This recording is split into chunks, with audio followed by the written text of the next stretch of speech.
নমস্কার বন্ধুরা, welcome to চৈতিস kitchen. চৈতিস কিচেনের আরও একটি ভিডিওতে আপনাদেরকে স্বাগত। আজকে আমি বানাবো নিরামিষ পদ্ধতিতে গাঁটি কচুর দম।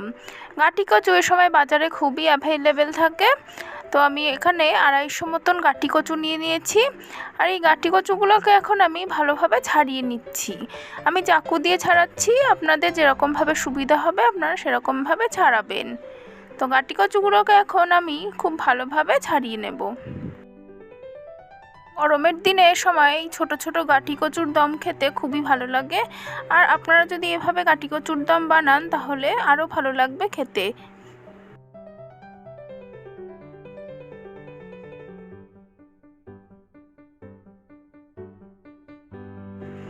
আমার সমস্ত গাঁটি কচুগুলোই বেশ ভালোভাবে ছাড়ানো হয়ে গেছে। অনেক সময় গাঁটি কচু ছাড়াতে গিয়ে অনেকেরই হাত চুলকায়, তো সেই জন্য অল্প একটু হাতে সর্ষের তেল মেখে নিলে আর এটি হয় না। তো দেখুন সমস্ত গাঁটি কচুগুলো আমার ছাড়ানো হয়ে গেছে। আর গাঁটি কচুগুলোকে আমি খুব ভালোভাবে ধুয়ে নিয়েছি। রান্নার জন্য লাগছে আলু, আমি আলু কেটে নিয়েছি। রয়েছে ফোড়নের জন্য গোটা জিরে, দারচিনি, এলাচ আর লবঙ্গ। মশলার জন্য নিয়েছি টমেটো, জিরে, আদা আর কয়েকটা কাঁচা লঙ্কা। এগুলোকে আমি পেস্ট করে নেব। এবার রান্নার জন্য গ্যাসে কড়াই বসিয়ে দিয়ে দিচ্ছি কিছুটা পরিমাণ সাদা তেল। তেলটা গরম করে নেব। তেলটা গরম হয়ে গেলে তেলে ফোড়ন দিয়ে দিচ্ছি গোটা জিরে, এলাচ, লবঙ্গ আর দারচিনি। এবার ফোড়নটা কয়েক সেকেন্ড ভেজে নেব গন্ধ বেরোনো অবধি। ফোড়নটা রেডি হয়ে গেছে, দিয়ে দিচ্ছি কেটে রাখা আলুগুলো এবার খুব ভালো করে লাল করে ভেজে নেব। কিছুক্ষণ ভেজে নেবার পর দিয়ে দিচ্ছি গাঁটি কচুগুলো। এবার আলু আর গাঁটি কচু খুব ভালো করে লাল করে ভেজে নেব।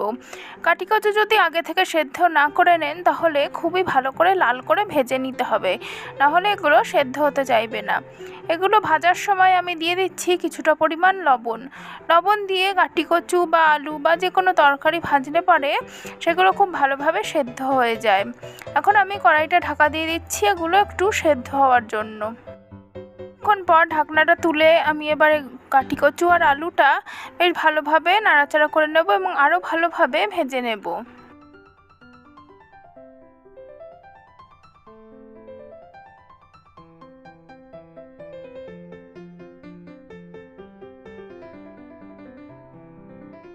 আর কচু ভাজার সময় আমি দিয়ে দিলাম কিছুটা পরিমাণ হলুদ। এবার হলুদ দিয়ে আরও ভালোভাবে ভেজে নেব। কোনো কচু জাতীয় জিনিসই যদি খুব ভালো করে ভেজে নেওয়া হয় তাহলে খেতে খুবই ভালো লাগে। কচুর মধ্যে যে জলজলে ভাবটা থাকে সেটা চলে গেলে কচু খেতে আরও টেস্টি হয়। গাঁটি কচু আর আলুটা আমার ভালো করে ভাজা হয়ে গেছে। এখন আমি মশলার পেস্টটা দিয়ে দিলাম। এখানে রয়েছে একটা টমেটো, পরিমাণ মতন জিরে, আদা, কাঁচা লঙ্কা, এই সমস্ত পেস্ট করে নিয়েছিলাম। এবার মশলার পেস্টটা দিয়ে খুব ভালোভাবে কষিয়ে নেব। একই সাথে দিয়ে দিচ্ছি পরিমাণ মতন লবণ, তার সাথে দিয়ে দিচ্ছি পরিমাণ মতন চিনি। আপনারা লবণ, চিনি এবং ঝালের ব্যবহার রান্নায় নিজেদের স্বাদ মতন করবেন।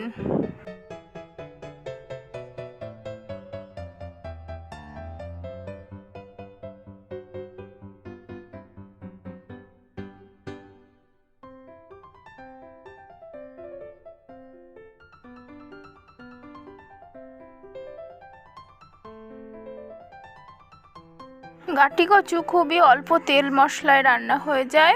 দেখুন মশলাটা আমার খুব ভালোভাবে কষানো হয়ে গেছে। এখন আমি পরিমাণ মতন জল দিয়ে দেব সেদ্ধ হওয়ার জন্য। জলটা একটু বেশি পরিমাণেই দিতে হবে যাতে গাঁটি কচুটা আর আলুটা ভালোভাবে সেদ্ধ হয়ে যায়। এবার খুব ভালোভাবে ফুটিয়ে নেব।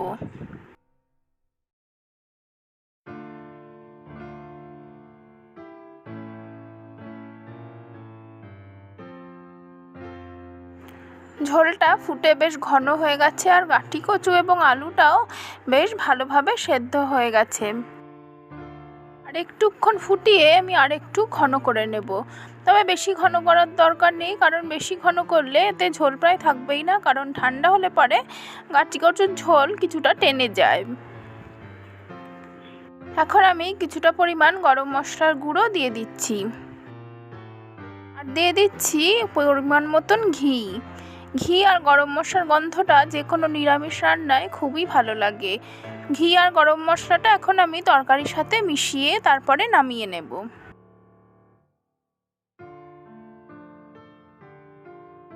বন্ধুরা, আমার গাটি কচুর দম রেডি।